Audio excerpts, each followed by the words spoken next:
నమస్తే. ప్రస్తుతం మనతో పాటు సీనియర్ జర్నలిస్ట్ భరద్వాజ్ ఉన్నారు. ఆయనతో మాట్లాడదాం. నమస్తే సార్. నమస్తే. సార్, 'సారంగపాణి' సినిమా విడుదలవ్వబోతోంది. ట్రైలర్ అయితే మంచి ఆదరణ పొందుతుంది.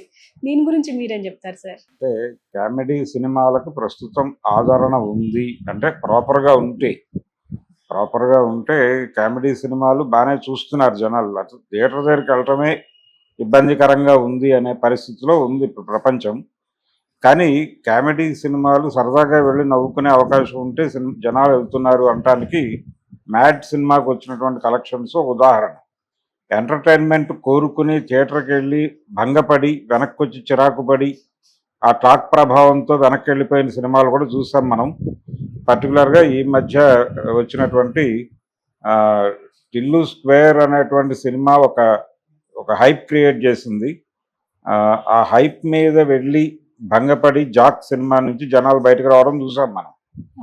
ఆ సినిమాకి నిజానికి అది ఒక బ్యాడ్ ఎక్స్పీరియన్స్గా జనాలు ఫీల్ అయ్యారు. కాబట్టి ఒక మంచి కామెడీ సినిమా సరదాగా జనాలు కన్విన్సింగ్గా నవ్వుకునేలాగా, అది ఇల్లాజికల్గా ఉన్నప్పటికీ థియేటర్లో కూర్చున్నటువంటి ప్రేక్షకుడిని అది అటువైపు ఆలోచించకుండా చేయాలి. అది గతంలో చాలామంది డైరెక్టర్లు అలాంటి ప్రయోగాలు చేశారు. జంజాల గారు లాంటి వాళ్ళు. అంటే కామెడీ అంటేనే కొంత అతి ఉంటుంది. ఆ అతి ఉంటూనే అది సరదాగా ఉండాలి, ఎంటర్టైనింగ్గా ఉండాలి తప్ప ఇబ్బంది కలిగించేదిగా ఉండకూడదు. అలాంటి కామెడీ సినిమాలు చూడటానికి జనాలు సిద్ధంగా ఉన్నారు అనేది కనిపిస్తున్న వాస్తవం.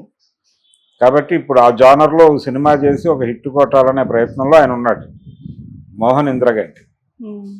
ఆయన ప్రయత్నం అంటే గతంలో కూడా ఆయన ఇలాంటి సినిమాలు, మొదటి సినిమానే ఇలాంటి ప్రయోగం. ఆయన అష్టాచమ్మా సినిమా, యాక్చువల్గా ఆయన అంతకుముందు గ్రహణం అనే సినిమా చేసినప్పటికీ మోహన్ కృష్ణేంద్ర గారి చేసినటువంటి అష్టాచమ్మా సినిమా టోటల్గా ఎంటర్టైనింగ్గా ఉంటుంది. జనాలకు కనెక్ట్ అయింది, జనం చూశారు. ఆ సినిమా మల్టీప్లెక్స్ సినిమాగా రిలీజ్ అయ్యి నెమ్మదిగా సర్వజనామోదం పొంది మామూలు థియేటర్లో కూడా రిలీజ్ చేశారు తర్వాత. అలా ఎంటర్టైనింగ్గానే కెరియర్ మొదలెట్టాడు ఆయన, మోహన్ కృష్ణేంద్ర గారికి. ఆ తర్వాత మధ్యలో కొన్ని సీరియస్ సినిమాలు కూడా చేశాడు ఆయన. మనోహరమా ఏదో సినిమా, ఆయన ఈ మూవీ హీరోయిన్ లైఫ్ ఒకటి తీసుకుని సినిమా చేశాడు. అలాంటి ప్రయోగాలు, సమ్మోహనం అనుకుంటాను, అలాంటి ప్రయోగాలు ఏవో చేశాడు కొన్ని. కానీ ఇప్పుడు మళ్ళీ ఆయన కామెడీ జానర్లోకి వచ్చేసి ఈ జానర్లో చేస్తున్న సినిమా ఇది జాతకాల మీద నడిచేటువంటి సినిమా. అంటే జాతకాల నేపథ్యంలో ఇంతకుముందు ఒక సినిమా పాన్ ఇండియా లెవెల్లో వచ్చి డిజాస్టర్ అయినటువంటి ప్రభాస్ గారి సినిమా ఒకటి ఉంది. అంటే సాహో తర్వాత ఆయన చాలా హోప్స్ పెట్టుకుని చేసినటువంటి సినిమా.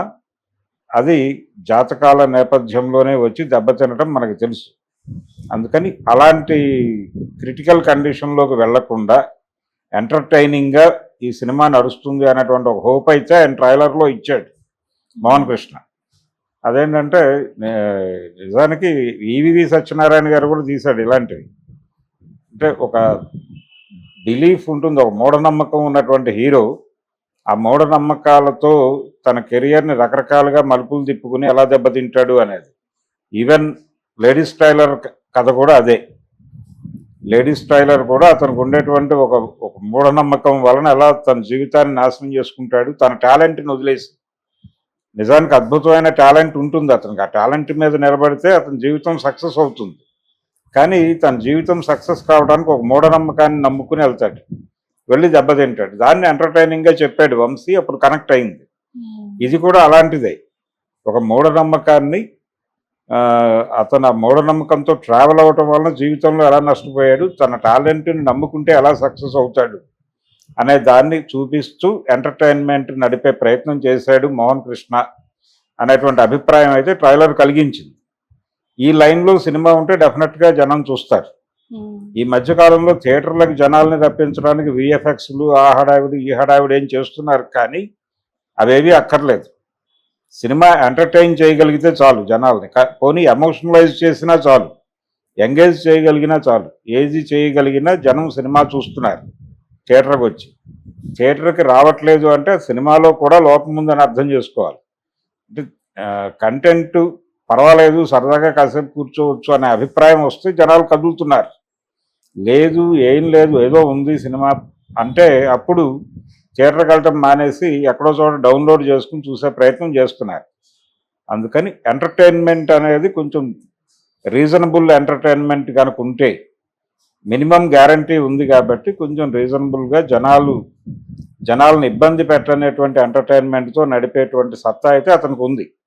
ఎందుకంటే అతనికి ఒక రైటింగ్ బ్యాక్గ్రౌండ్ ఉంది, అతనికి కొంచెం సృజనాత్మకంగా ఆలోచించేటువంటి పరిస్థితి ఉన్నటువంటి డైరెక్టరే. ఆ క్రియేటివ్ సైడ్ ఆయన చాలామంది ఇన్ఫ్లుయెన్స్లు కనిపించినప్పటికీ తనదైన శైలిలో సినిమాని ఎంగేజ్ చేస్తూ నడపగలడు అనేటువంటి ఒక కాన్ఫిడెన్స్ ఆడియన్స్కి ఉంది అతని మీద.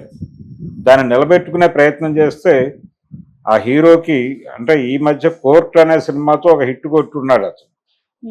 కాబట్టి ఈ కోర్టు తర్వాత ఈ సినిమా కూడా ఇప్పుడు ఈ సారంగపాణితో మళ్ళీ ఒక హిట్ కొడితే అతను అనుకున్నటువంటి కెరియర్లో కొంతమేరకు నిలబడగలుగుతాడు. మరి ఆ ప్రయత్నం హీరో వైపు నుంచి ఆ కష్టం ఉంది. ఆయన ప్రమోషన్స్లో కూడా చాలా బలంగా ఈ సినిమా గురించి మాట్లాడుతున్నాడు. ఇప్పుడు ఈ సినిమా ట్రైలర్ కూడా కొంత ప్రామిసింగ్గా ఉంది. సో మోహన్ కృష్ణ ఇంద్రగంటి ఒక మంచి ఎంటర్టైనర్తో